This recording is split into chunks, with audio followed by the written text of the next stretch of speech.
Hello everyone, please tell me. Which city are you listening from? What time is it there? It was one of those nights when the air feels heavier than usual, like it's thick with something unspoken. I was walking home after a late meeting, the streets barely populated, save for a few figures in the distance, their shadows stretching long under the pale glow of the streetlights. The rain had just stopped, but the pavement was still slick with water, reflecting the dim lights above like a mirror. I don't usually mind the quiet of these late walks, but tonight the city felt oddly alive, in a way that unsettled me.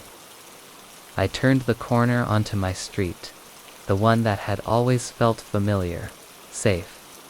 The kind of street where you know every building, every crack in the sidewalk, every flickering light. But tonight, something felt different. As I walked, my footsteps echoed louder than they should have, too sharp against the silence of the night. The houses around me, with their small porches and sleepy windows, seemed to press in a little closer, the air thick with a quiet tension. I reached the streetlight near the end of the block, the one that always flickered when the wind blew too hard. But tonight, as I passed beneath it, the light flickered in a way that caught my attention.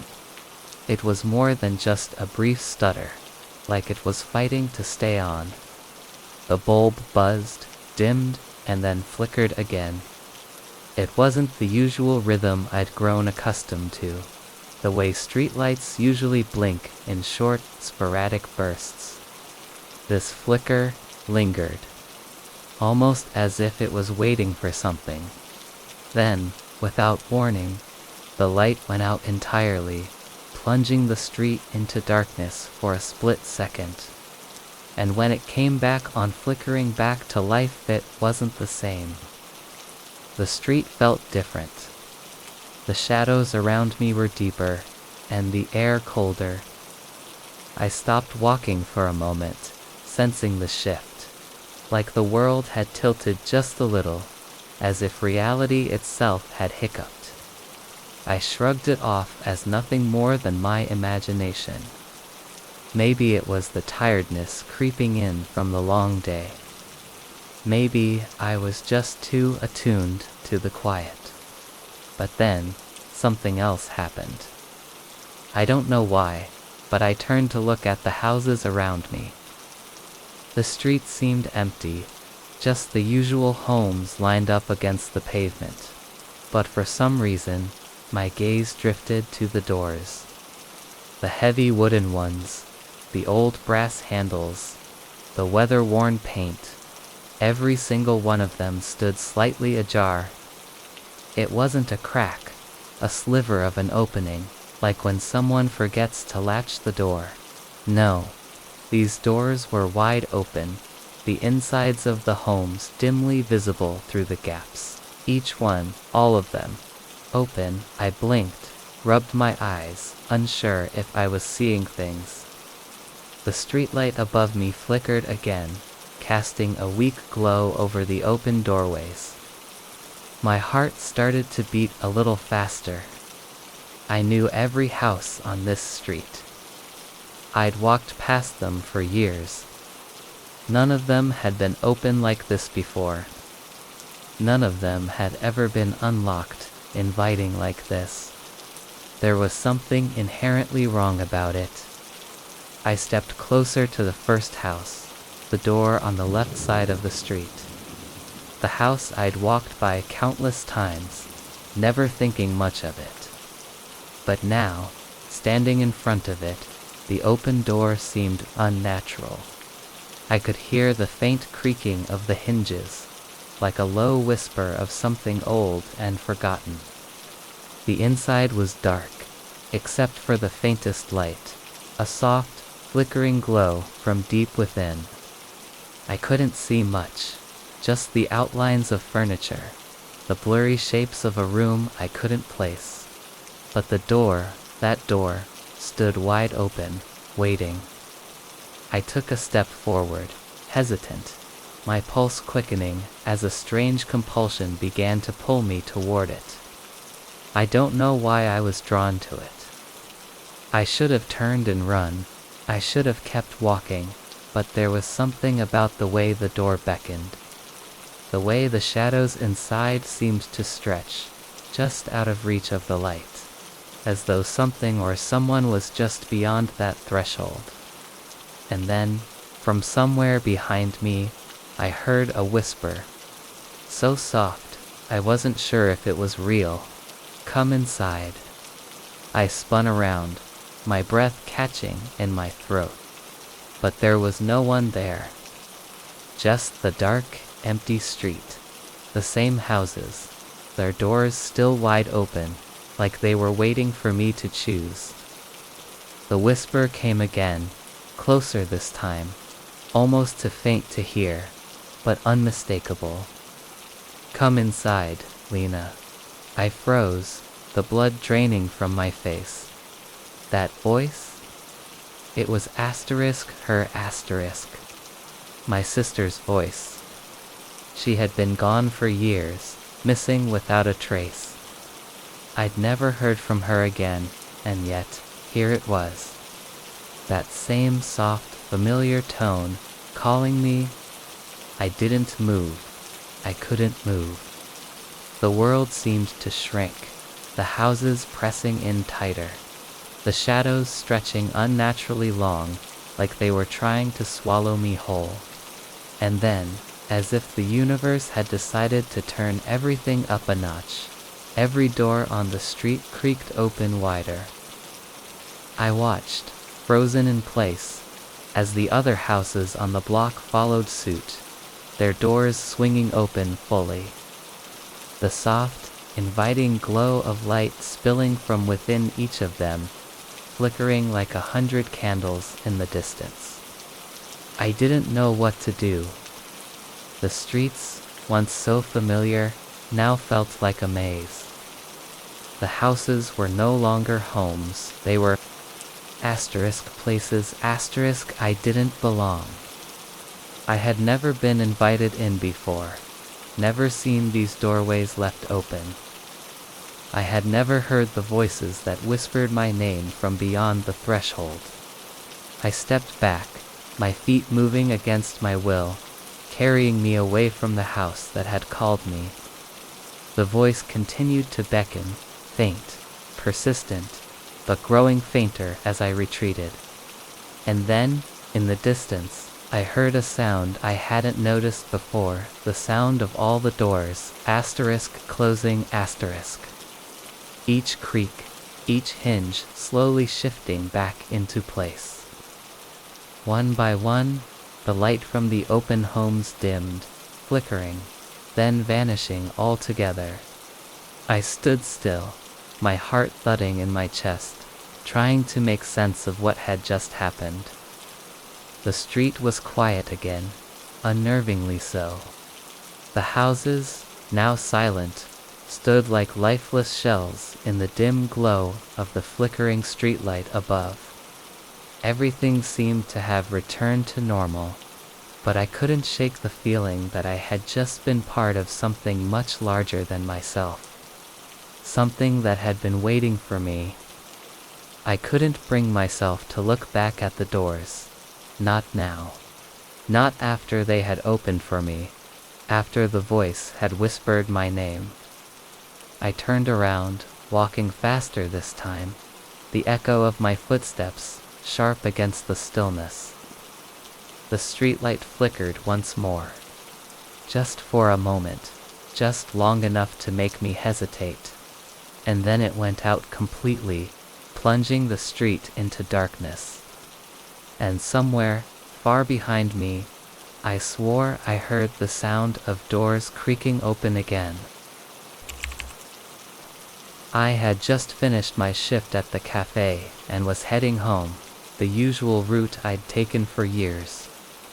It wasn't particularly late, but the sky had already darkened, the night settling in thick, with a mist that made everything feel slightly surreal. The city always felt a little different in the late hours, quieter, more secretive. I liked it. The streets were less crowded, the chatter of people replaced by the low hum of the city breathing around you. I was walking toward the metro station, my boots tapping against the wet pavement as I passed familiar storefronts, half lit by the orange glow of street lamps. The air had a damp chill to it, the kind that made you pull your coat tighter around you. Nothing out of the ordinary. Just another night. When I reached the metro entrance, I paused for a moment to check my phone. A few unread messages, nothing urgent. The station was mostly empty, the platform deserted aside from a few scattered commuters. It was typical for this time of night. The usual echo of footsteps and the distant sound of trains arriving and departing filled the space. I made my way down the stairs, my footsteps echoing off the cold concrete walls. The station was dimly lit, the flickering lights above casting long shadows across the tiled floor. I wasn't paying much attention, lost in the rhythm of my own thoughts, when it happened, a voice. At first, I thought it was the wind, or the noise of the train. It was faint, distant, but it carried with it a certain clarity. It was my name, Lena. I froze. My heart skipped a beat, a chill creeping up my spine. It was my name, spoken clearly, but I hadn't heard anyone near me. The station was empty, save for the couple of people scattered in the corners of the platform. My eyes darted around, scanning the shadows for any sign of movement, but there was nothing. Just the quiet hum of the lights above and the distant rumble of the trains. I felt my pulse quicken. It was a familiar voice, soft, almost like a whisper, but there was no one close enough to have said it. The hair on the back of my neck stood up, and I instinctively turned around, expecting to see someone behind me.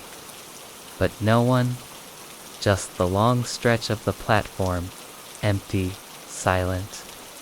I took a step forward, dismissing the moment as my mind playing tricks on me, maybe from the tiredness of the day. But then it came again, louder this time, echoing through the stillness of the station. My name, clear Lena. This time, I couldn't shake the cold that ran through me. The voice seemed to come from below, from somewhere deeper in the station. I peered over the edge of the platform, half expecting to see something or someone in the shadows of the tunnel below. But the tunnel was dark, empty. No train in sight, no footsteps. I stepped closer to the edge, straining my ears, trying to pinpoint where the voice had come from. The more I listened, the more I realized something wasn't right. There was no tunnel beneath me. The metro station, as far as I knew, was built on solid ground, with no deeper layers or hidden passages. I had been down here dozens of times and never noticed anything unusual. And yet, now, I felt it. Something was there, something in the dark. The air around me felt heavier, thicker, as if the space beneath my feet wasn't quite what it seemed. The voice came again, softer this time but still unmistakably clear. My name, Lena. I couldn't bring myself to move.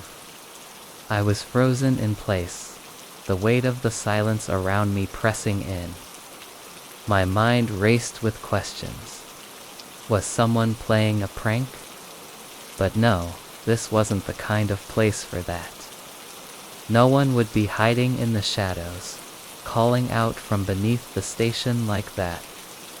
It felt like a call from nowhere, a sound that didn't belong. I glanced around once more, hoping for an explanation, but the platform was still empty. No one was close enough to have spoken. My heartbeat was a steady drum in my chest, but the feeling in my gut told me I wasn't alone. It was then that I noticed something. The lights. The ones overhead, casting their dull glow on the platform. They were flickering, just slightly, almost imperceptible at first, but growing more pronounced with each passing second. The station, which had once felt like an ordinary, familiar place, now felt as though it were shifting, bending around me. The shadows seemed deeper, darker, as if they were stretching, reaching for me. I took a step back, instinctively looking for an exit. But the platform seemed longer now, as if the distance to the stairs had somehow stretched. The tunnel at the far end felt impossibly far away. My mind raced, trying to make sense of everything. I wasn't alone. I knew it now. The voice, it had been calling to me, and I had no idea why. Suddenly, the lights above flickered once more, and I heard it. Not just my name, but something else, something more chilling, a whisper soft and desperate. Come closer. I froze, my blood running cold. The voice was different this time. It wasn't the same one I had heard before. This one was softer, more insistent, more familiar. I couldn't explain it, but I knew that voice. It was the voice of someone I had lost a long time ago. My throat tightened. I knew who it was, even though I didn't want to admit it. It was her, my sister. She had disappeared years ago, without a trace. No one had ever found her, and the case had gone cold. I had spent countless nights wondering what had happened, where she had gone, why she had left without a word. I had buried those questions deep, tried to forget, but now, standing on that platform, the air heavy with an invisible presence. It was as though those memories had resurfaced, clawing their way back to the surface. The voice whispered again, and this time, I couldn't resist. I felt an uncontrollable pull, like gravity itself was drawing me down, pulling me closer to the darkness of the tunnel below. Lena, come to me. I stumbled forward, my feet moving on their own, as though some force was guiding me. The tunnel was darker now, the distance to it shrinking impossibly fast, like time itself was warping. I reached the edge of the platform, looking down into the blackness below, and that's when I saw it, a figure. Faint at first, but slowly emerging from the depths. It was a woman. Her outline blurred, her features indistinct, but I could see enough to know it was her, my sister, and yet, it wasn't. The figure's face was distorted, her eyes empty, sockets, hollow and dark, like something had drained all the life from her. She reached out to me, her fingers stretching toward me, and I knew that whatever it was standing in that tunnel wasn't my sister. It wasn't her at all. It was something else. Something wrong. I stepped back, my heart pounding in my chest, but the voice, her voice, called out to me again, now urgent, desperate. Come to me, Lena. I turned and ran, not looking back. Not even caring about the train that might have been arriving, the doors that might have been opening. I didn't care about anything except escaping whatever it was that had been calling to me from beneath the metro. When I finally emerged into the cold night air, the station behind me silent, I took a deep breath, my lungs filling with the relief of the open world outside. But even now, as I walked away from the platform, I could hear it. The voice, faint, like a memory, carried on the wind. Asterisk Lena. Asterisk, and I couldn't shake the feeling that, somewhere, deep beneath the city, she was still waiting. It wasn't supposed to be anything strange. Just a quick cut through the alley behind the bakery, a shortcut I had taken 100 times before. It was the quickest way to get home after work, and on that particular evening, the sky was thick with clouds, the kind of overcast that made everything feel heavy. The rain hadn't started yet, but it was only a matter of time. I was tired, looking forward to a quiet evening at home, maybe catching up on some books I'd been putting off for too long. Nothing out of the ordinary. I turned into the alley, the narrow path between two old buildings. The air was damp and smelled faintly of stale bread and wet stone. It wasn't the cleanest place, but I'd grown used to it. My footsteps echoed softly in the tight space as I walked between the tall walls. I didn't think twice about it, but as I walked further down, something felt off. The usual hum of the city was muffled here, like it was further away than it should have been. The distant sound of cars, the chatter from pedestrians, the soft buzz of a neon light somewhere. All of it seemed strangely silenced, as if I had stepped into a different world. The alley was too quiet. I picked up my pace, a slight discomfort creeping over me. Maybe it was just the grayness of the day, or the tension that often follows a long, exhausting shift at work. But something was pulling at my awareness, something I couldn't shake. I passed the usual crumpled newspapers, the half-broken fence, the old brick wall that had always been there. But then, something shifted. The path ahead of me looked different. At first it was subtle. The shadows seemed deeper, the air heavier. I slowed my pace, blinking and trying to make sense of what I was seeing. The buildings, the ones I'd walked by 100 times, suddenly looked unfamiliar. The walls were older, crumbling, like they hadn't been maintained in years. I could almost swear the graffiti I'd seen earlier was gone, replaced by new marks, more faded and worn. I stopped completely, my heart starting to race. I turned around, ready to retrace my steps, but the alley looked the same. The exit was still there, a few steps behind me, but everything seemed wrong. The street that should have been right there, at the end of the alley, wasn't where it was supposed to be. It was as if I had turned a corner into a version of the city that didn't quite align with the one I knew. I took a hesitant step forward, then another, the unease in my chest growing as I walked further into the alley. It felt as though I were walking through a dream, everything too vivid and yet somehow distant. The air felt different too, thick and humid, and I could smell something strange, not the usual city scent of exhaust and food, but something older, mustier, almost like wet earth and old wood. And then I saw it. At the end of the alley.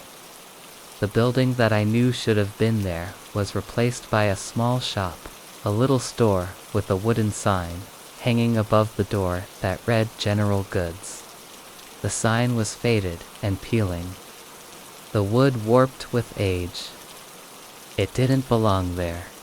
It wasn't supposed to be there. I'd walked this alley countless times, and I'd never seen this shop, not once. There had never been a shop here. I approached it cautiously, my curiosity overtaking the growing dread that was settling in my gut. I couldn't resist the pull to step closer.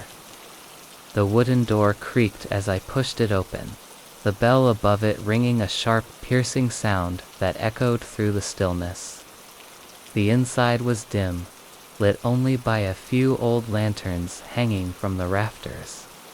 Shelves lined the walls, filled with dusty jars, old books, and knickknacks that looked as though they hadn't been touched in decades. I stepped further inside, the floorboards creaking underfoot. An old man sat at the counter, his back slightly hunched, his face hidden behind a thick, white beard. His eyes were sharp, though, and when he looked up, I froze. There was something unsettling about the way he looked at me, as if he knew I didn't belong there. "Can I help you, young one?" His voice was raspy, yet calm, like someone who had seen more than their share of years. I didn't know how to respond. I just stood there, staring at him, trying to make sense of everything. The shop, the man, the feeling of being out of place, as if I had stepped into a world that wasn't mine. I don't think I should be here, I mumbled, backing toward the door. But when I turned to leave, something caught my eye. A calendar on the wall. The date jumped out at me. It was a year ago. 2019. My heart skipped a beat. I turned back to the old man, but he wasn't looking at me anymore.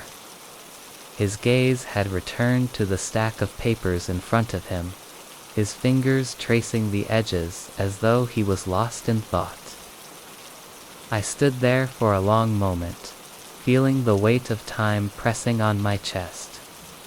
The world around me had shifted somehow, and I had stepped into something that shouldn't exist. I glanced around once more, and the realization hit me like a punch to the gut. The shop, the calendar, the man sitting behind the counter. None of this should have been here. The alley had changed. It wasn't just the building that had shifted. It was everything. I had walked into something. A shortcut, yes, but not one that led to where I thought it would. It had taken me somewhere else, somewhere earlier, a year ago. A time that didn't align with where I was supposed to be. I bolted from the shop, the bell ringing behind me, but I didn't stop running. I didn't look back.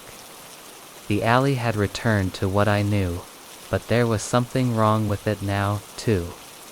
The buildings that lined the street were no longer as they were when I first walked in. The world around me had shifted just slightly, enough that I knew something wasn't right.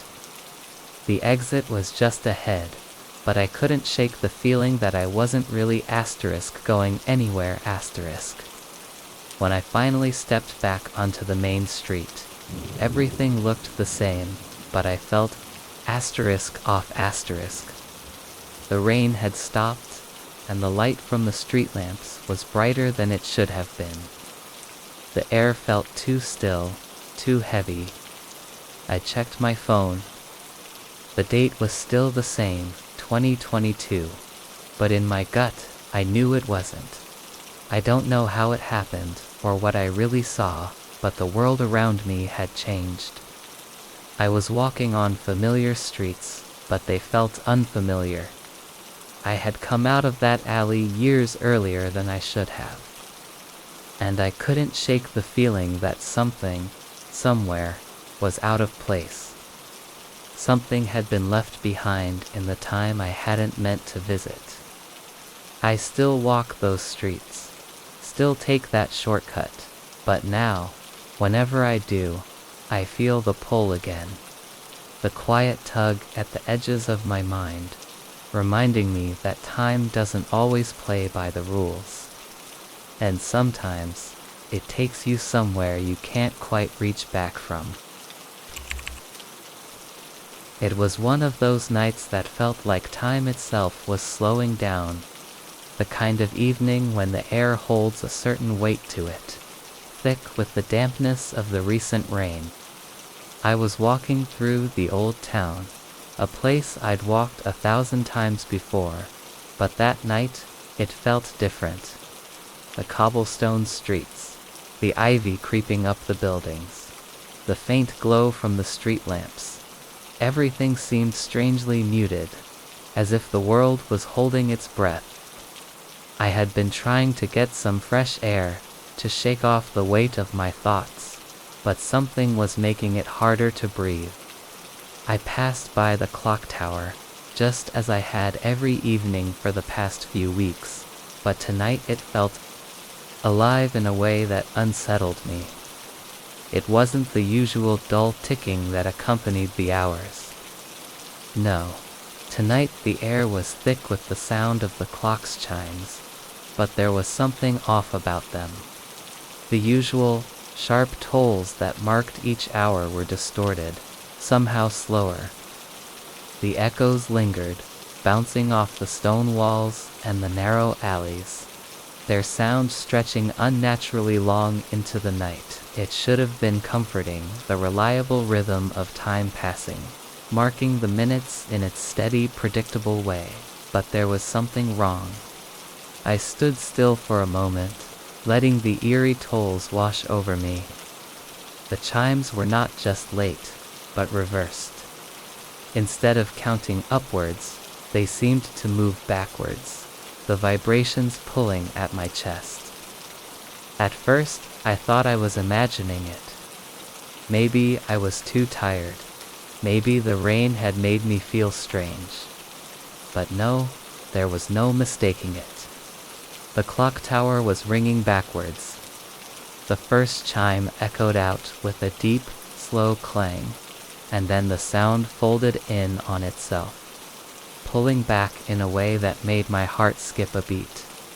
The second chime followed, then the third, and I could feel it. The world around me seemed to shift slightly, like I was drifting. Like time itself was stretching and compressing in ways it shouldn't.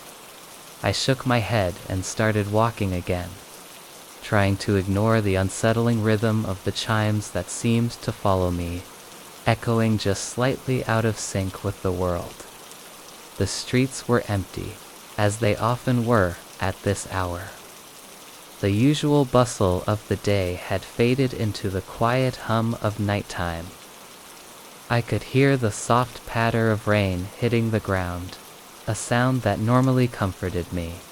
But tonight it only added to the strange atmosphere that seemed to hang in the air. The buildings around me felt like silent sentinels, watching, waiting. As I walked past the clock tower, I glanced up. The tower was taller than I remembered, looming above me, the clock face dark and silent, its hands frozen at 3:15. There was something almost oppressive about the stillness. I looked at the hands again, but they hadn't moved. They were locked in place, stuck. The air around the tower felt thick, like the weight of the clock itself was pressing down on me. That's when I felt it. A subtle tug, almost imperceptible at first, pulling at the very fabric of my being. I paused, a cold shiver running down my spine. It wasn't just the sensation of the time being wrong. It was more like the entire town, the air, even the rain itself, had shifted, had suddenly begun to move in reverse. It was as if the world was slowly unwinding. The thought made my stomach lurch. I tried to dismiss it, told myself it was just the lateness of the hour getting to me. but it wouldn't go away. The pull was growing stronger, a sensation that wrapped around my chest, squeezing. Time felt like it was slipping, dragging me backwards with it. I started walking faster, the sound of my boots echoing loudly in the quiet streets. The clock tower loomed behind me, its presence becoming more oppressive with every step. My mind raced, trying to make sense of what was happening. Maybe I was just tired. Maybe the stress of the past few weeks was starting to take its toll. But there was something about the way the world felt that night. Something off, something I couldn't shake.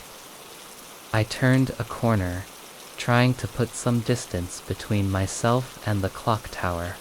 But the moment I did, I felt the pull again. This time, it was stronger, like a tug in my chest that made it hard to breathe. The streets felt wrong, the buildings too close, the shadows too dark. The rain, which had been falling softly just moments before, seemed to have stopped. The air was thick and heavy, a strange stillness hanging over everything. I looked up, and in the dim light of the street lamps I saw it. Again the clock face, frozen at 3:15. The world seemed to hold its breath for a moment. And I was certain of one thing. I was no longer walking forward. I don't know how to explain it. It wasn't just that time had slowed down. It wasn't just that the chimes of the clock tower had gone backward. It was like I was caught in something, like I was moving in reverse, but only I didn't know it. I wasn't walking along the street anymore. I was falling sliding backward through moments, through minutes, through hours. I could feel the tug in my chest getting stronger, pulling me back through the days, through memories, through everything that had ever happened. It was like the world itself was unraveling. I tried to stop, tried to fight it, but the sensation of being pulled was too much. My heart was racing in my chest, and I could hear the faint sound of the clock tower's chimes in the distance, ringing backward in a way that made my teeth ache. And then, for a moment, everything was still.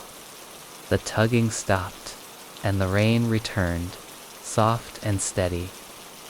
I looked around, disoriented, unsure of where I was.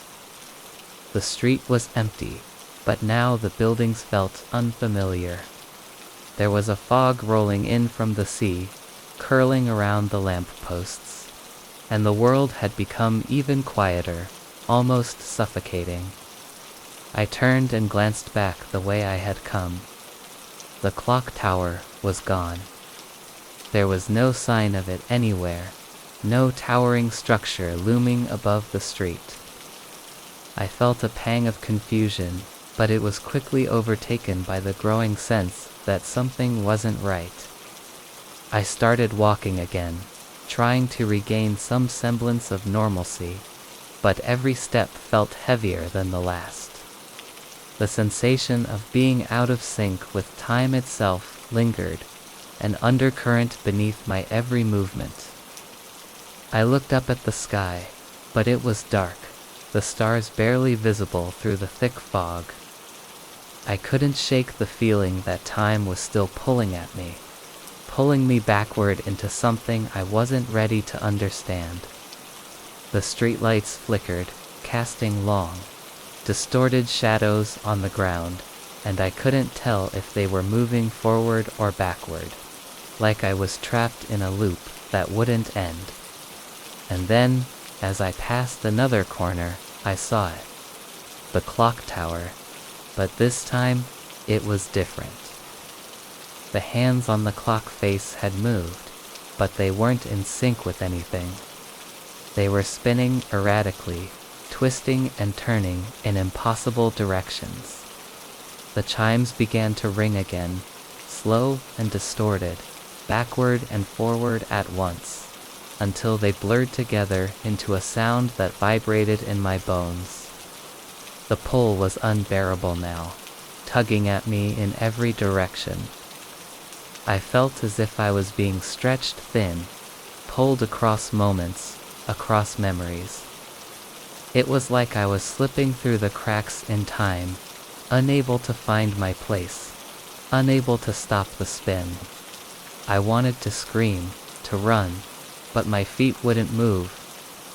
I couldn't escape the feeling that I was slipping away, vanishing into the very fabric of time itself. The clock tower's chimes rang out one last time, and I was sure I heard something in that final sound, a whisper, too faint to hear clearly, but it was there, just beyond the edge of my perception.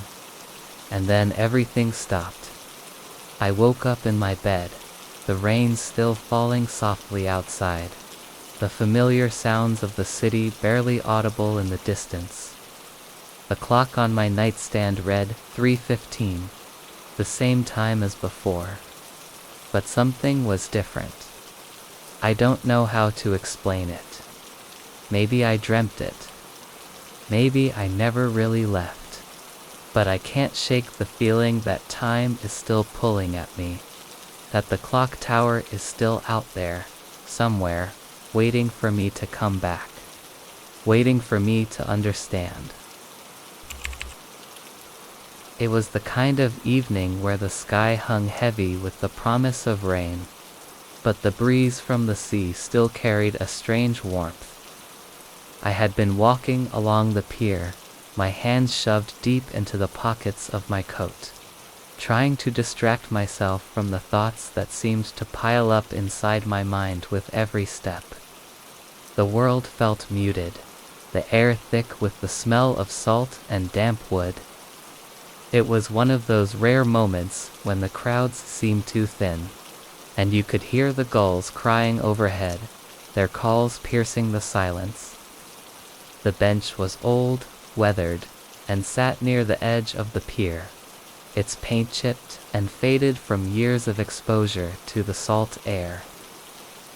I had passed it 100 times before, often taking a moment to glance at the ocean stretching out before me, the waves crashing against the rocks in an eternal rhythm.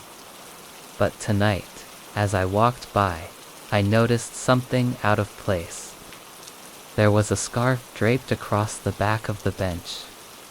It was beautiful, woven from a soft material that looked delicate even in the dimming light. A rich shade of deep blue, like the ocean itself, but speckled with flecks of white and silver that shimmered faintly as if caught by the last rays of the setting sun. I don't know why, but I couldn't tear my eyes away from it. The scarf seemed so out of place on that bench, too beautiful, too precious to be abandoned like that. I stepped closer, my boots tapping lightly against the wooden planks beneath me. There was no one around, no sign of the person who might have left it there. The air smelled of seawater, but there was something else too, the faintest scent of lavender, mixed with the salt and earthiness of the ocean breeze. It felt wrong, somehow, as if this scarf didn't belong in this moment. Curiosity tugged at me, and I reached for it. As my fingers brushed the fabric, I felt a shiver run up my spine. It was wet, soaked through. The fabric clung to my fingers in a way that made my stomach turn, and the coldness of the seawater seeped into my skin. I pulled my hand back quickly, the chill lingering on my fingertips. The scarf, though beautiful, now felt ominous, heavy with something I couldn't place. I glanced around again.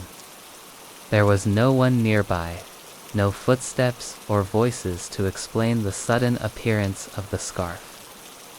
My breath caught as I realized how strange it was. The bench was empty, save for this abandoned item, yet the wetness of the scarf told me it hadn't been left there for long. The sea breeze whipped through the air, carrying with it the sounds of the waves crashing against the shore, but it was oddly silent in this small corner of the pier. Something about it tugged at me. I don't know why I did it. Maybe it was the way the scarf shimmered, or the strange pull of curiosity that gripped me, but I picked it up. The moment my fingers touched the scarf again, I felt a rush of cold air, colder than the sea breeze should have been. A whisper, faint but distinct, seemed to flutter just beyond my hearing. It was too soft, too quick, to make out the words. But it was there. The air around me shifted, as if the very fabric of the world had changed. I looked up, but there was no one. No one at all. Still, the feeling lingered. My heart began to race, but I couldn't tear my eyes away from the scarf, now held tightly in my hands. It was drenched, heavy with water that shouldn't have been there. The scent of lavender grew stronger, almost overwhelming now, and I realized with a start that it was familiar, too familiar. It was a smell I remembered from childhood, from my mother's perfume. But how could that be? My mother had passed away years ago. I hadn't even thought about her scent in ages. I backed away from the bench, instinctively clutching the scarf closer to me. But the closer I drew it to myself, the colder I felt. The water from the fabric dripped down, leaving dark stains on the palms of my hands. I glanced around again, half expecting someone to appear out of nowhere, but the pier remained as empty as ever. I could feel my breath quicken, a sense of panic rising in my chest. What was this? Who had left this scarf here? Why did it feel so familiar, so connected to something I couldn't quite grasp? The whispers, soft, like the rush of waves against the rocks, returned, but this time they were clearer. I could almost make out the words, asterisk, take it back to where it belongs. Asterisk, my heart skipped a beat. I wanted to drop the scarf, to leave it behind, but my feet felt rooted to the spot, as though I was being pulled into something I couldn't escape. I glanced at the scarf again, and this time I saw it faint, but unmistakable, a tiny tear in the fabric, almost invisible unless you looked closely. It was as if someone had tried to mend it but hadn't finished, as if the scarf had been through something old. I turned away from the bench, still clutching the scarf, my hands trembling. I couldn't explain it, but it felt like something was pulling me toward the water. Like I was supposed to be here, at this moment, with this scarf. As if I had no choice but to follow. With my heart pounding in my chest, I stepped closer to the water's edge, my eyes fixed on the dark, undulating surface. The scarf felt heavy in my hands, and the whispers were growing louder, more insistent. I could hear them now, clearer than ever. Asterisk, take it back. Asterisk, they said again, but this time there was an urgency, a desperation in their tone that made my blood run cold. I hesitated, the weight of the scarf pulling me in one direction while my mind screamed for me to turn around, to leave. But the whispers were too strong, too haunting. And so, without thinking, I stepped forward, my feet sinking into the wet sand as I walked closer to the water. Just as the waves licked at my shoes, I felt a chill deep in my bones, a coldness that wasn't from the sea. It was something older, something colder. And as I reached out over the water, I felt the scarf shift in my hands. as though it was tugging itself towards something beneath the surface. And then, just as suddenly as it had begun, everything stopped. The whispers faded away. The sea grew still. The scarf, now perfectly dry in my hands, was nothing but a faint memory of the cold water that had once drenched it. I turned back toward the bench, but it was gone. The bench, the pier, the entire stretch of the waterfront. They had all vanished. I was standing alone on the beach, the scarf still clutched tightly in my hands. And I knew, in that moment, that I had just left something behind. Something that was never meant for me to keep. I remember the first time I saw it, like a slow unraveling in the corner of my eye. It was a quiet afternoon, the kind that felt almost too still, like the world had stopped moving for a moment. The sun hung low in the sky, casting a soft, golden light over the streets. I was walking home from a friend's place, the usual route down the narrow street, past the same old buildings, the cafes with their half-empty tables, and the little corner shop that always had the same things in the window. I wasn't expecting anything unusual. My thoughts were scattered, nothing too important. Just the usual mundane worries. I walked past the little shop, the one with the faded open sign and cluttered shelves behind the glass, when I noticed something strange. I stopped for a moment, just a slight pause, and looked into the window. At first, I didn't understand what I was seeing. The reflection in the window was hazy, the glass a little smeared from the inside, but it was still enough to make me stop and focus. It was my face. My face, staring back at me, but it wasn't me, I could see myself clearly, as if I were standing right there. And yet there was something terribly wrong with the reflection. It was my face, but I wasn't moving. My reflection was still, frozen in place. My expression was locked in a twisted, agonized scream, a look of terror so raw it made my stomach turn.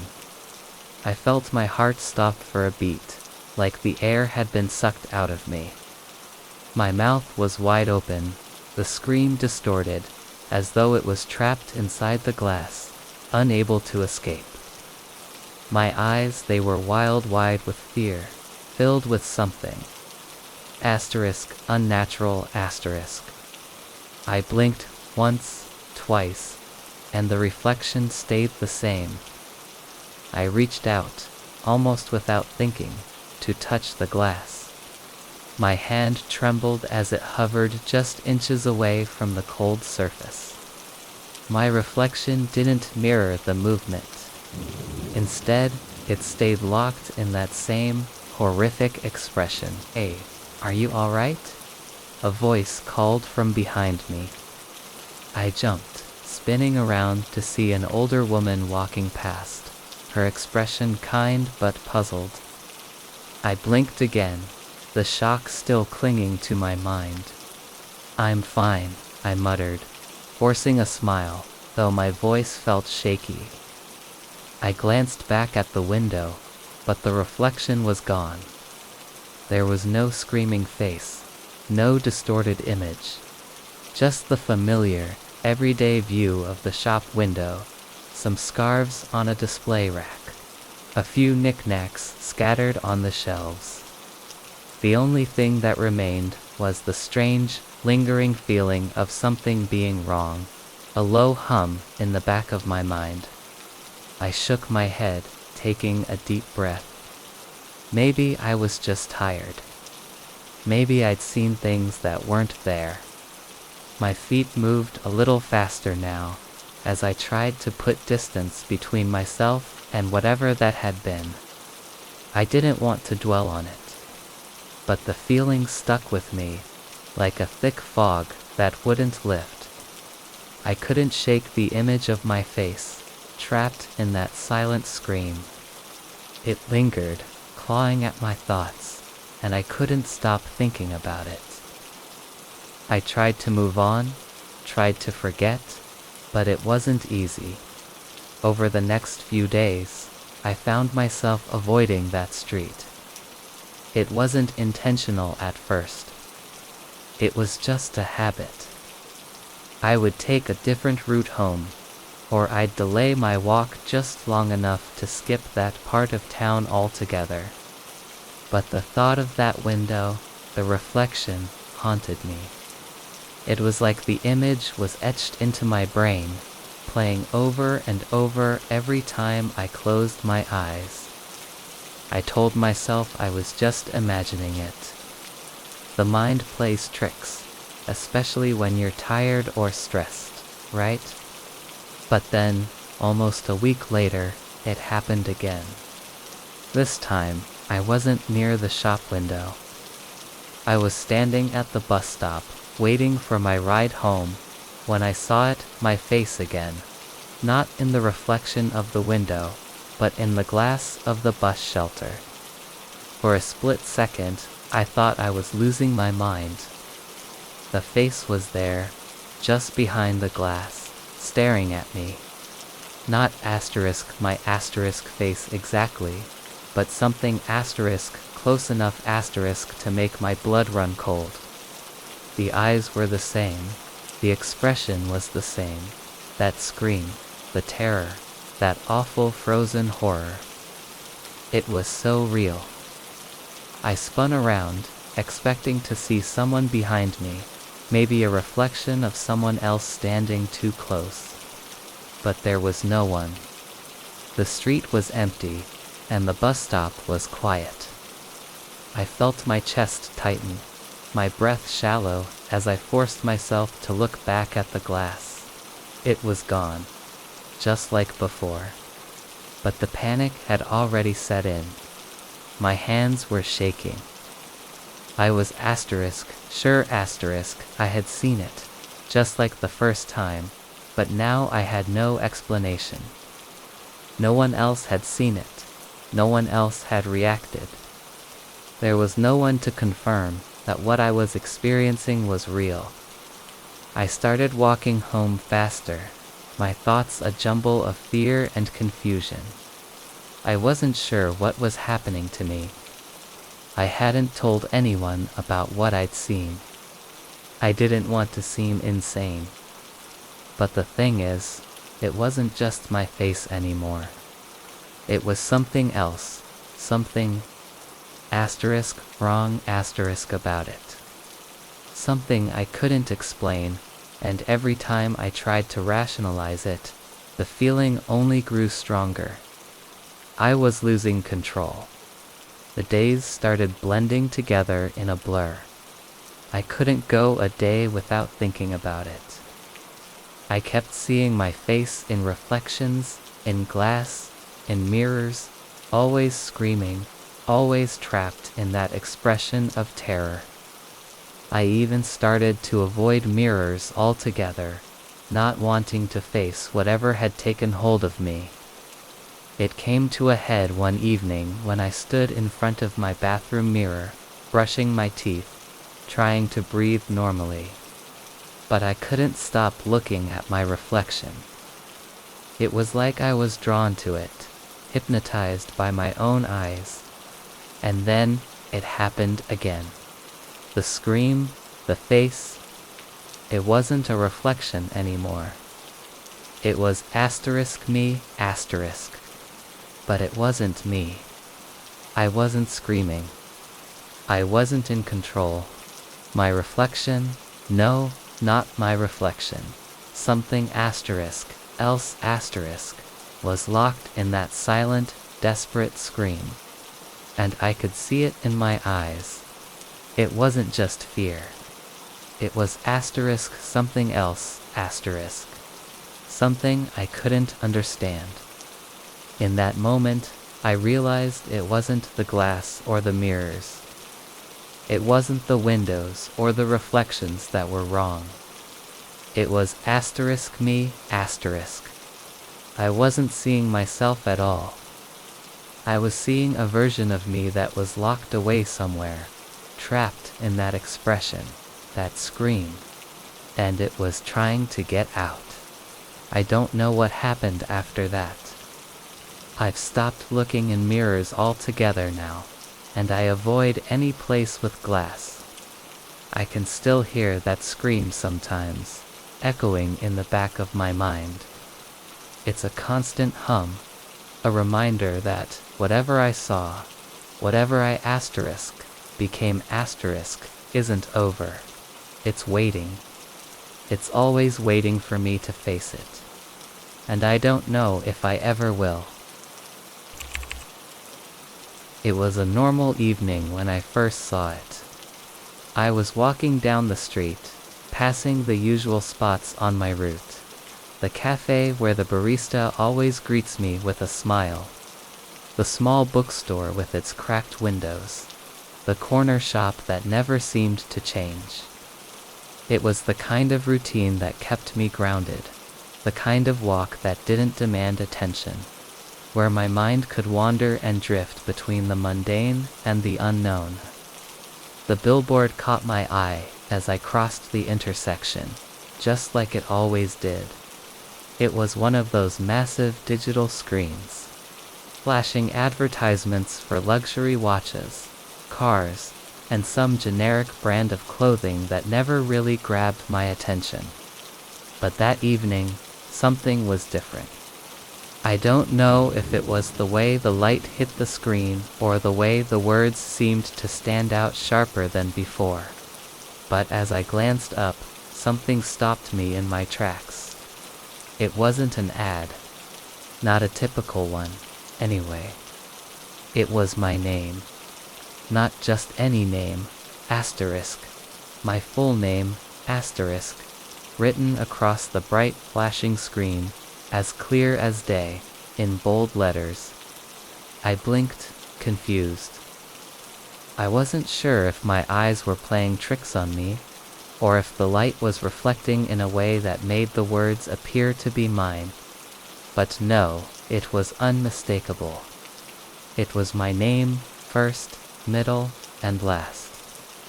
The exact same name I had written on countless forms, signed on documents, spoken to friends, and introduced myself with 1,000 times over. I stopped walking, staring at the screen. A sudden chill ran down my spine. The names on the ads never felt this personal. This wasn't an ad for anything I recognized. There was no logo, no flashy design trying to sell something. Just my name, up there on a billboard, shining brightly in the middle of the busy city street. And then, it happened. The words shifted. A new message appeared, replacing my name. Asterisk, happy birthday, my name. Asterisk, it was so simple. So unnervingly simple. But it hit me in a way I couldn't explain. The words, asterisk, happy birthday asterisk, shouldn't have meant anything to me at that moment. It wasn't my birthday. I had just celebrated my birthday a few months ago. This wasn't the right time, but that was just the beginning. My gaze locked onto the screen, and the message morphed again, this time more disturbing than before. Asterisk, happy birthday, my name, 2000. Asterisk, the year.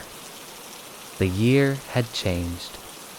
I froze, my heart leaping into my throat. 2000. I blinked again, thinking maybe the billboard had glitched, some strange error or a bizarre coincidence.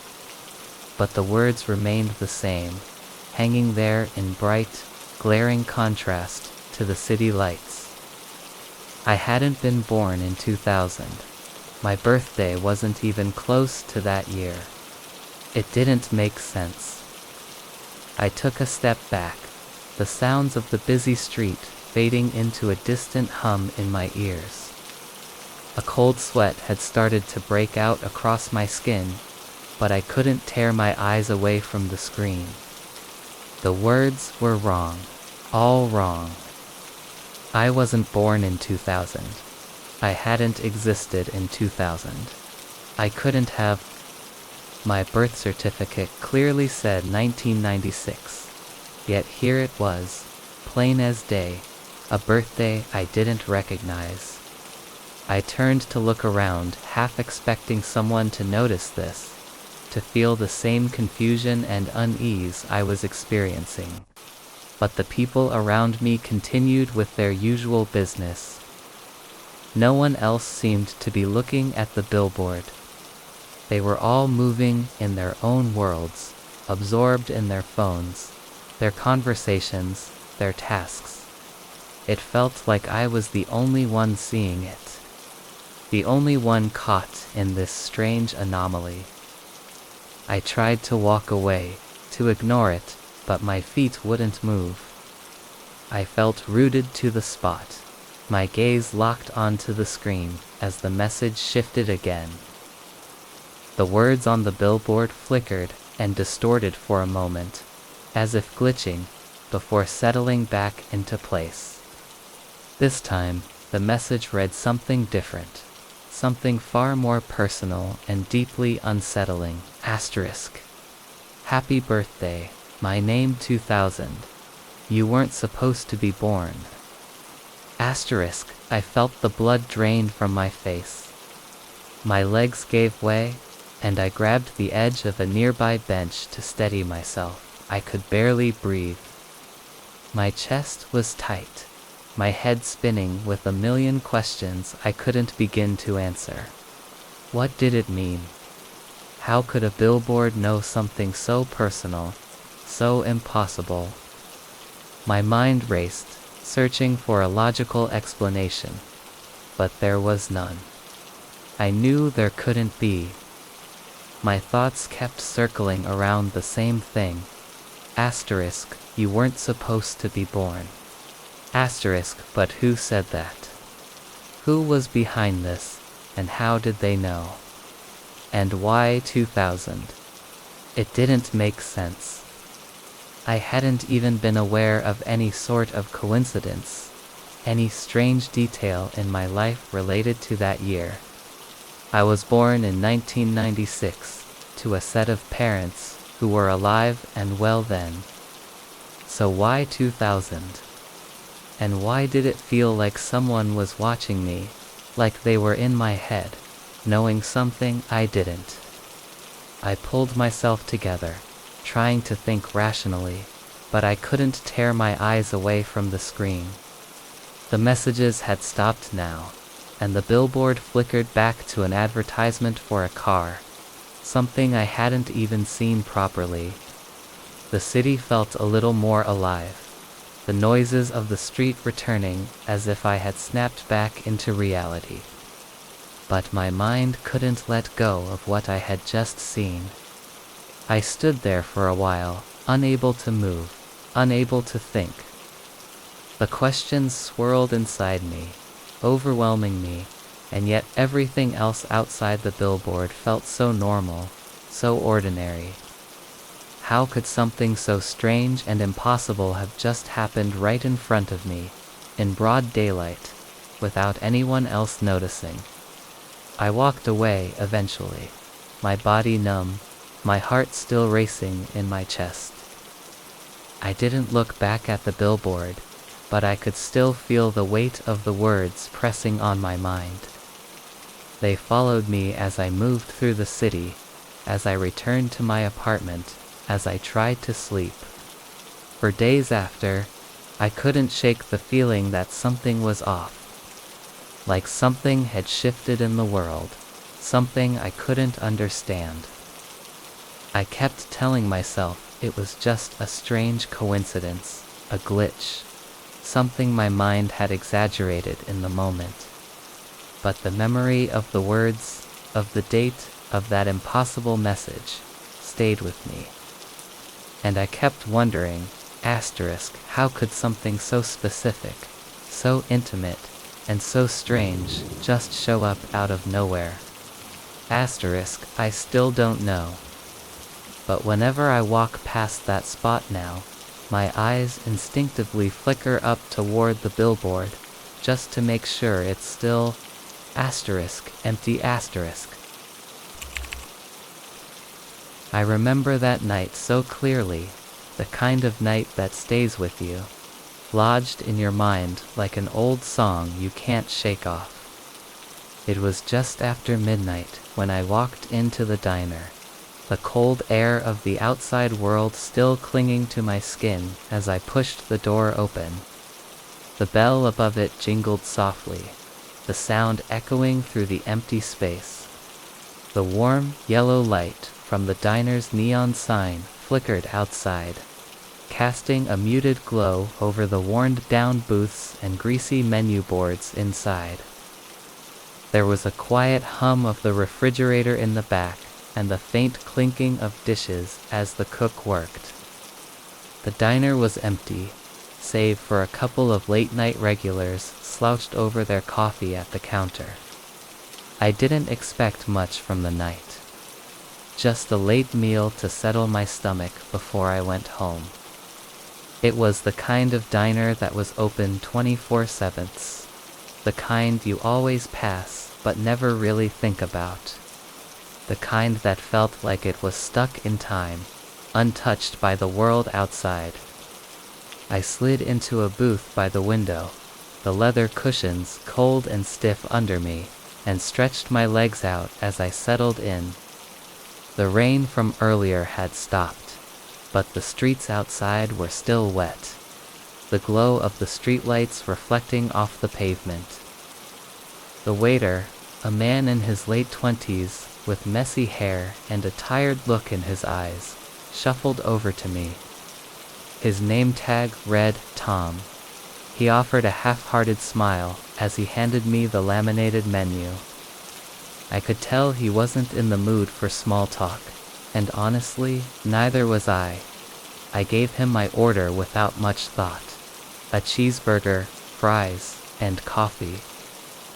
The diner was quiet again, just the soft murmur of the radio in the background and the occasional clink of silverware. I leaned back in my seat, letting the hum of the place wash over me when I noticed her. She was sitting across from me, at the booth, just opposite mine. I hadn't seen her walk in, but there she was, her back against the wall, her hands folded neatly on the table. She was staring out the window, her face half lit by the dim streetlight outside. She wore a long, dark coat, the kind that seemed too formal for a late-night diner. Her hair was dark too, slicked back in a way that felt out of place in the greasy, worn-down setting of the diner. There was something about her that didn't belong there, but I couldn't put my finger on it. I shifted uncomfortably, but then I tried to shake it off. She was just another late-night wanderer, like the rest of us, right? Still, the longer I looked at her, the stranger it felt. She was sitting perfectly still, her eyes fixed on the street outside, but there was no sign of life in her. No movement, no fidgeting, nothing. Tom came back a moment later, carrying my coffee and a small plate with my burger and fries. He set the coffee down in front of me without a word, then turned and walked to the counter, not even glancing at her. I watched him for a moment, then glanced back at her. She hadn't moved. I wasn't sure what it was, but there was something off about her. Her presence felt like an anomaly, like something that didn't quite fit into the space. The kind of thing you only notice when everything else around you is still and quiet. I could feel the weight of her being there, like she was watching me even though her eyes remained fixed on the window. I took a sip of my coffee, trying to push the unsettling feeling aside, when I realized something that made my stomach drop. Tom hadn't acknowledged her. Not once. He had walked past her, practically close enough to touch her, and he hadn't even looked in her direction. At first, I thought maybe he just hadn't seen her, maybe he was lost in his own world, tired from a long shift. But no, he had walked directly past her, and not even spared her a glance. I watched as he fiddled with something behind the counter, not paying attention to the fact that she was sitting right there, across from me. I tried to shake the feeling, tried to focus on my food, but the presence of the woman across from me was impossible to ignore. There was something deeply unsettling about it, something wrong. I wasn't sure if it was the fact that Tom was pretending she wasn't there, or if it was something about her stillness, her complete silence. There was no rustle of clothing, no shifting of her body, no clinking of her cup or fork. She was perfectly still. I watched her for a while, hoping she would blink or look around, but she didn't. She simply stared out the window, her expression distant and blank, like she was waiting for something. A wave of unease washed over me, and I had to force myself to look away, to focus on my food, but my eyes kept drifting back to her. I couldn't help it. Tom came back a few minutes later to check on me, his eyes half-lidded with exhaustion. I didn't ask him about the woman. What would I say? Hey, who is that woman sitting at the booth? Why is she just sitting there, not ordering anything? And why are you ignoring her? I didn't think I could get an answer that would make sense. But the thought lingered in my mind, gnawing at the edges of my thoughts. I tried to push it away, telling myself it was just a strange coincidence, that I was overthinking it. But then, just as Tom was leaving the counter to go back to the kitchen, something happened. The woman across from me moved. At first, it was a small motion, just the slightest tilt of her head, like she was listening for something. Her eyes never left the window, and yet, her body had shifted slightly, as though she was leaning closer. For a moment, I felt a flicker of hope that maybe she was just an ordinary person after all, just waiting for someone or something. But then, she moved again, and this time, she tilted her head in my direction. Her eyes met mine. I froze. Her gaze wasn't cold, but it wasn't warm either. It was distant, like she could see through me, but not really *see* me. It was a strange, unsettling look, like she was peering into something far beyond the present, as though she was aware of something I couldn't understand. I felt a shiver run down my spine, but I couldn't look away. And then, she spoke. "I'm waiting for you." Her voice was soft, barely audible over the hum of the diner, but it sliced through the silence in a way that made my chest tighten. I blinked, unsure of how to respond. "Excuse me?" I managed to ask, my voice sounding foreign in the quiet air. But when I looked back up at her, she was gone. I didn't hear the door open. I didn't see her get up. She had simply vanished, leaving nothing behind but the empty seat across from me. I sat there, staring at the booth, my heart pounding in my chest. The diner was as quiet as before, Tom still behind the counter, wiping down dishes as if nothing had happened. The air felt heavy, and the taste of my coffee had suddenly turned bitter. I looked around, expecting someone to comment, but no one had noticed. The diner hadn't changed, but I had. I had seen something that wasn't right, something that wasn't supposed to be there. A woman who had sat across from me, who no one else seemed to acknowledge. And I knew, deep down, that something had happened in that moment, something I couldn't explain. She had been waiting for me, but for what? As I left the diner, the cold air hit me again, and I walked out into the night, the taste of that eerie encounter lingering in my mouth like a forgotten memory. The woman was gone, but the feeling stayed with me, just out of reach, like something waiting to be uncovered. I don't know what she wanted, but I think I'll be looking over my shoulder for a long time, wondering if she's still waiting.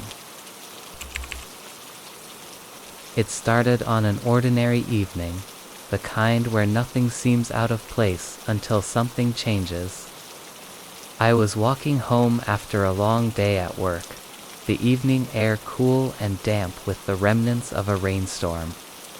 The streets were quieter than usual, the light from the street lamps pooling in uneven patches on the wet pavement, casting long, soft shadows. I didn't mind the quiet. In fact, it was a welcome break from the usual noise of the city. As I turned the corner onto my street, I felt it a strange tug, a shift in the air, like something had just changed. I couldn't explain it, but the sense that I wasn't alone in the world seemed to press in on me. I paused for a moment, listening, half expecting to hear something behind me. But there was nothing. Just the sound of the rainwater trickling down the gutters and the faint hum of the city in the distance. Then I heard it. A voice, soft and low, just faint enough to make me wonder if I had imagined it. It came from somewhere down the alley to my left, a sound that felt like it was just for me. The voice was familiar, in a way that I couldn't place, but it pulled at something deep within me. My first instinct was to ignore it, to continue on my way, but something about the tone, the way it seemed to echo in the silence of the night, made me stop. "Come closer," the voice whispered. I wasn't sure if it was real or if my mind was playing tricks on me, but the more I stood there, the more the voice seemed to tug at me. It was a strange thing, something you couldn't quite explain, like a memory half-formed, like something you almost recognize but can't quite put your finger on. Without thinking, I took a step toward the alley. The rain had started to ease, but the ground was still slick, and the night seemed to grow darker as I moved deeper into the alley. The further I walked, the more the world around me seemed to fade. The usual sounds of the city car's distant voices, the hum of lights began to vanish, replaced by the quiet rhythm of my own footsteps and the faint echo of the voice calling me forward. "Come closer," it repeated, almost coaxing now, like it was waiting for me to acknowledge it. I couldn't make out any specifics, no words I could latch onto, just that same pull, that same familiarity. It felt like the kind of voice you hear in your dreams, just beyond your reach, a voice you can never quite remember when you wake. As I walked further, I noticed how the alley began to twist. The narrow passageway I had entered no longer felt like the city I knew. The walls of the alley seemed to close in, the shadows deepening around me, pressing against me, almost as if the space was narrowing with every step. I felt a tightening in my chest, the air growing thicker with each breath, but I couldn't turn back. Not now. The voice had a grip on me, pulling me forward, urging me to follow. I was close now, so close that I could almost feel the presence of whatever, or whoever, was waiting for me. The voice had stopped for a moment, and the silence was suffocating, pressing against my eardrums, making my heart beat faster. And then, as I turned the last corner, I saw it. There, at the end of the alley, was a door. It wasn't the kind of door you'd expect to find in the middle of a city alley, old, weathered, and worn, like it had been forgotten for years. The wood was dark, almost black, with strange carvings that seemed to shift as the shadows played across them.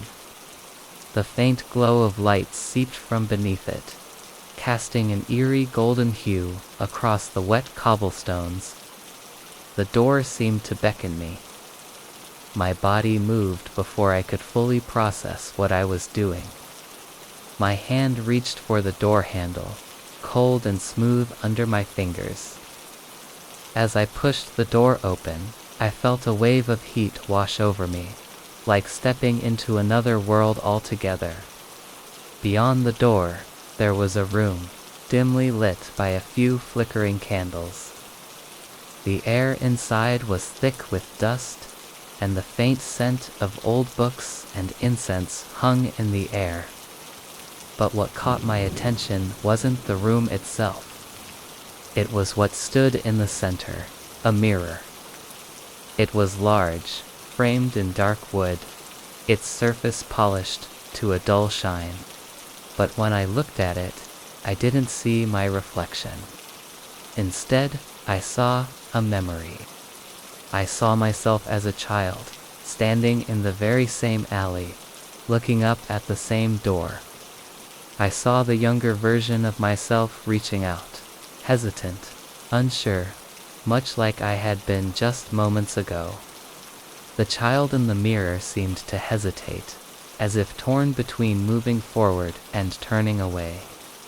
And then the voice spoke again, louder this time, clearer, as though it was coming from the very depths of the mirror. "You're home." I stepped back, my heart hammering in my chest. The air around me felt thick, suffocating, as if the walls themselves were closing in. My head was spinning, and I couldn't tell if I was dreaming or awake. I wanted to run, to leave this place behind, but my legs wouldn't move. I stood there, frozen, as the memory in the mirror shifted, morphing into something else. I saw the alley again, but this time, it wasn't empty. There were people faces I hadn't seen in years, faces I had almost forgotten. Family, friends, old neighbors. The scene was from a time long before I'd left, before I'd built a life away from here. They were all there, standing just behind me in the alley, waiting, watching. The voice in the mirror was closer now, the whisper almost a scream. "You never left."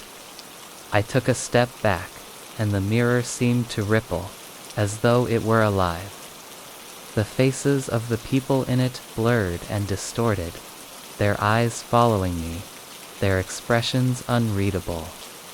I could feel them, feel their presence pressing against me. The walls of the room began to close in again, the space growing smaller, and I felt the heat of it, the suffocating warmth. Like the air had turned to something thick and heavy, something impossible to breathe. I tried to turn and run, but I couldn't move. My feet were frozen in place, like the ground had turned to stone beneath me. The mirror continued to shift, to distort, the figures within it becoming more and more disjointed, more and more unreal. And then, as I looked into the mirror one last time, I saw it, the reflection of the door slowly closing behind me, as if it had always been meant to. The voice echoed one last time, a final whisper in the suffocating silence. "You're never leaving." I woke up the next morning, unsure of how I had gotten home. The streets outside were quiet, the sky a dull gray, but everything felt different, like I had stepped into a new world, one I didn't fully understand.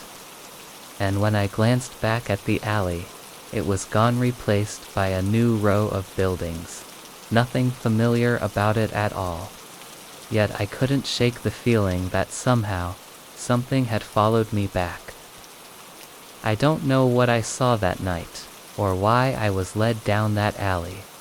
But I know one thing for certain now. Some things, some places, never let you go. They pull you back, piece by piece, until you find yourself standing where you once were, unable to move forward, unable to escape. And no matter how far you run, the past will always find you. It was a rainy evening when I first got the text. The kind of rain that falls in heavy sheets, obscuring everything in a gray blur. It had been a long, tiring day, and I was sitting by the window of my small apartment, watching the droplets race down the glass. The world outside seemed distant, muffled by the incessant patter of the rain. I'd just sat down with a cup of tea, the steam rising lazily in the cold air, when my phone buzzed. At first, I didn't think much of it. Text messages came and went. Like the rain, nothing particularly unusual. But when I glanced at the screen, I froze. There was only one line, a single message, from a number I didn't recognize. It wasn't the message itself that made my blood run cold, but the name attached to it. The name was hers. Her name, I hadn't heard it in years. Not since I'd thrown away that old phone, the one I used to keep in a drawer, tucked away and forgotten. The phone that was, in some strange, twisted way, a reminder of everything I had tried to escape. I had let go of it, let go of her years ago, when the pain of it all became too much to bear. I didn't even think of her anymore. But there it was, in front of me, on my phone, just like it used to be.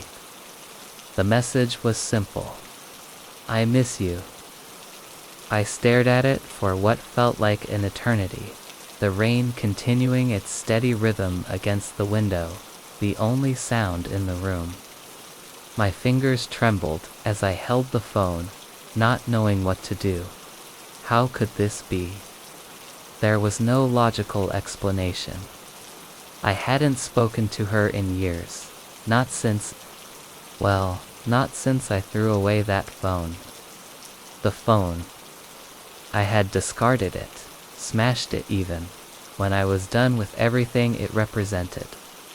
The calls, the messages, the constant reminders of a life I no longer wanted.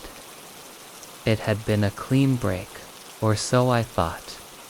But now, here I was, holding a phone that should have been long gone, a phone that shouldn't even exist anymore, and seeing a message from someone who had no reason to be in my life anymore. I thought maybe it was a prank. Maybe some sick joke. I was familiar with the way numbers could be faked. The way people could make something look like it came from a different source. I convinced myself that it was nothing. Just a coincidence. Just a glitch in the system.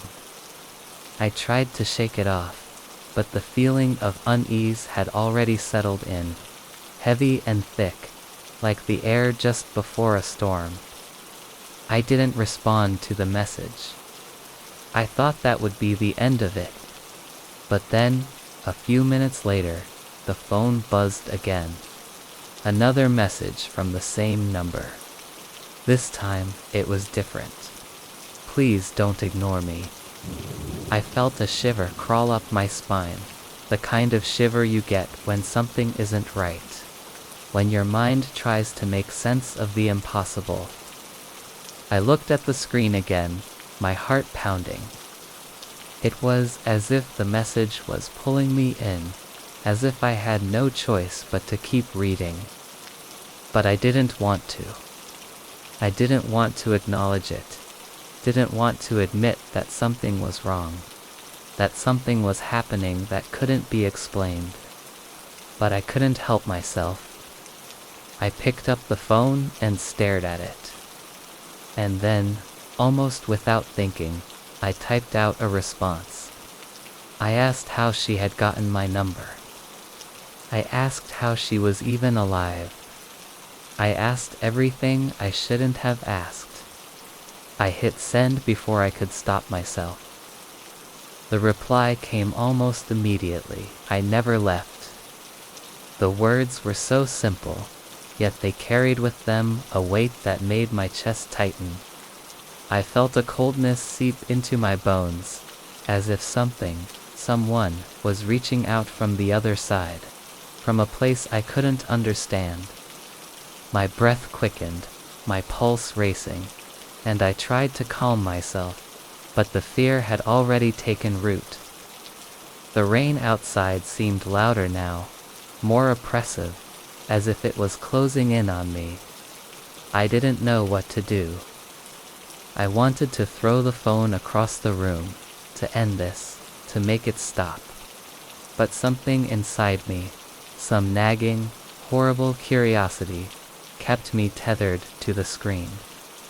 My hands were shaking, my fingers slipping against the smooth surface of the phone as I typed out a response. I asked, "What do you want?" The phone vibrated again. "To be with you." I couldn't breathe. The words hit me like a punch to the gut.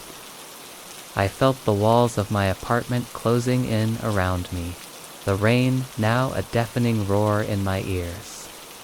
I glanced around the room, as if the answer might be hiding in the corners, as if I could catch a glimpse of something that would make sense of this madness.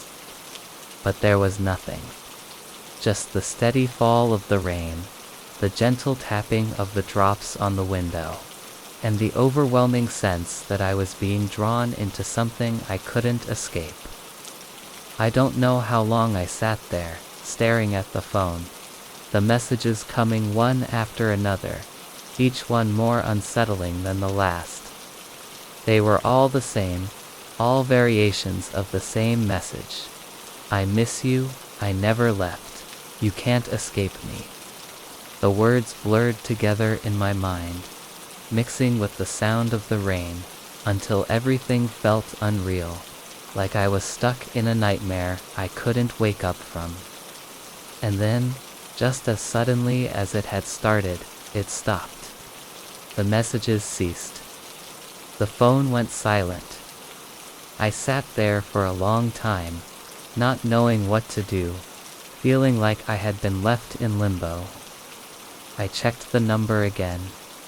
It was still the same, but there was no trace of it anywhere else, no record of the messages in my phone's history. It was like they had never been sent at all. I couldn't explain it.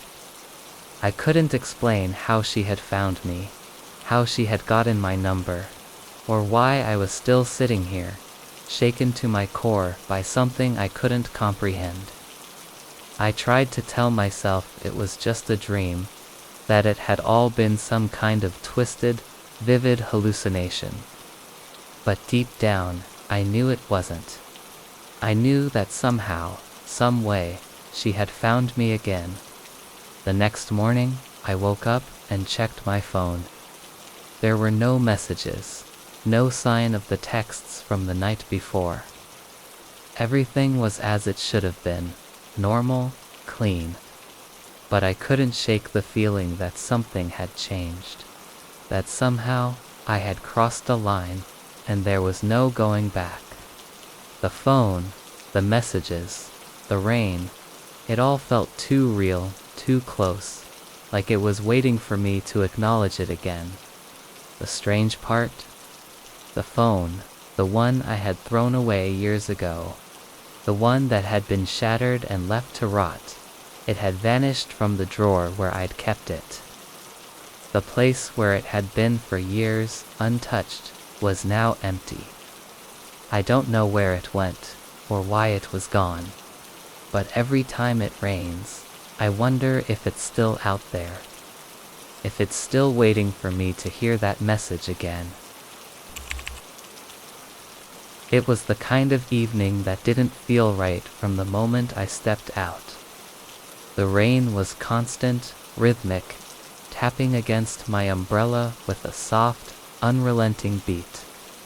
I had no real destination in mind, just walking aimlessly through the city streets, the hum of the city barely noticeable beneath the steady downpour. The streets, normally bustling with people, felt deserted. Only the occasional car would pass, its tires hissing on the wet asphalt. The streetlights flickered above, their glow casting long, wavering shadows that seemed to reach out and disappear as quickly as they appeared. I didn't mind the solitude. There was something comforting about the quiet, like the city was taking a breath before the storm. The kind of silence you only find in the hours when everyone else is inside, wrapped up in their own worlds. But there was a strange tension in the air that I couldn't quite shake, as though the world around me was holding its breath, waiting for something. The atmosphere felt heavy, thick with anticipation, and I found myself walking faster, the echo of my footsteps mixing with the sound of the rain. As I turned the corner, I heard it, a faint, distant sound. It wasn't a normal sound, not a car horn or a siren. It was like the city itself was whispering, a low hum, a distant calling. I paused, my heart skipping a beat. The sound grew louder, more defined, and that's when I realized what it was, my name. Clear as day, echoing through the streets, though I knew no one was around. At first I thought it was just a trick of the wind, the way it sometimes carries voices, or maybe a distant conversation I couldn't quite make out. But no, it was unmistakable, my name, drifting through the sirens and the rain, like a soft whisper beckoning me to turn around. I froze. A strange chill washed over me, not from the cold, but from something deeper, something that made the hairs on the back of my neck stand on end.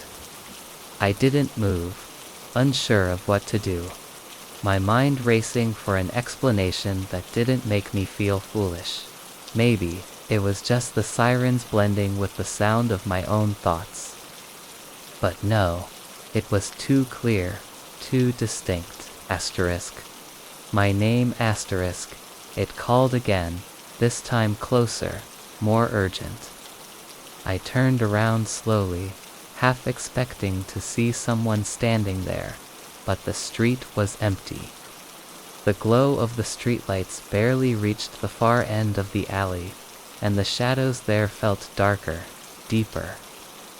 The rain seemed to fall harder, the sound of it filling my ears, yet I couldn't shake the feeling that something was wrong. I looked to my left, then my right, but there was no one. Just the echo of my name hanging in the air, like a question no one had the answer to. The sirens wailed again, louder this time, but still, no one was around.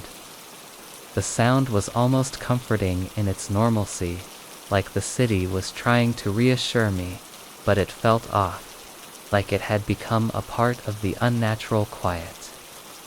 My eyes darted from shadow to shadow, searching for any sign of life, but there was nothing.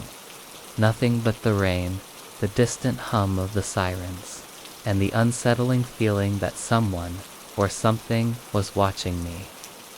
I tried to brush it off, to tell myself it was just my imagination running wild, but then I heard it again.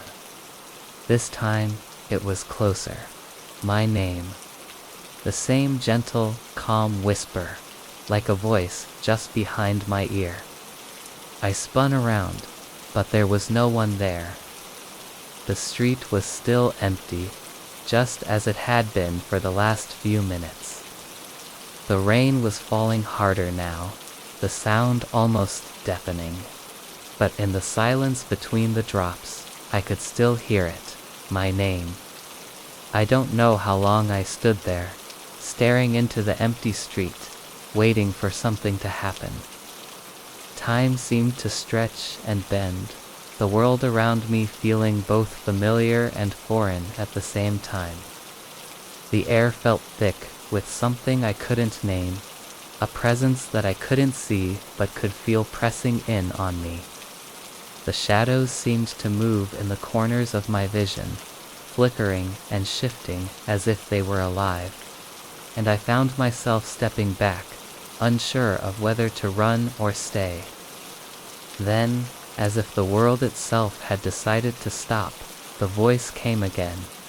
Soft, but unmistakable, asterisk. My name, asterisk.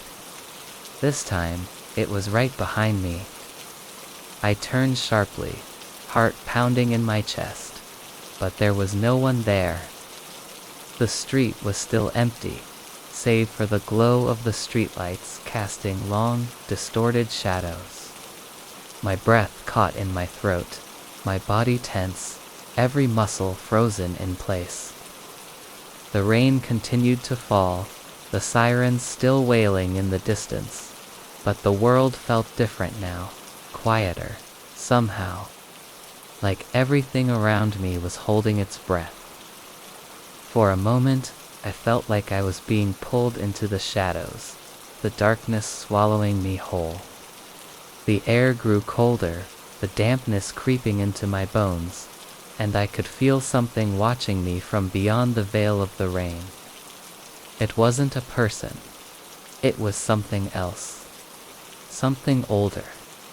Something that had always been there, waiting for me to notice. I should have left. I should have turned around and walked away, but my feet felt rooted to the spot, as though the city itself was holding me in place.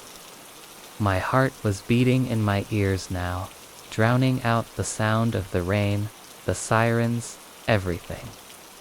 There was only the sound of my name, repeated over and over, echoing through the wet streets, like a cruel reminder that I was not alone. The shadows seemed to stretch further now, creeping out from the corners of the alleyways, their shapes shifting and twisting like smoke. And still, I stood there, unable to move, unable to turn away. The city had become something else entirely, a place I didn't recognize, a place where the rules didn't seem to apply. I don't know how long I stood there. It felt like hours, but also like no time at all. The rain continued to pour, the sirens wailing in the distance, and the shadows moved closer, gathering around me. I don't know when it happened, but at some point, I realized I couldn't hear my name anymore. It had stopped.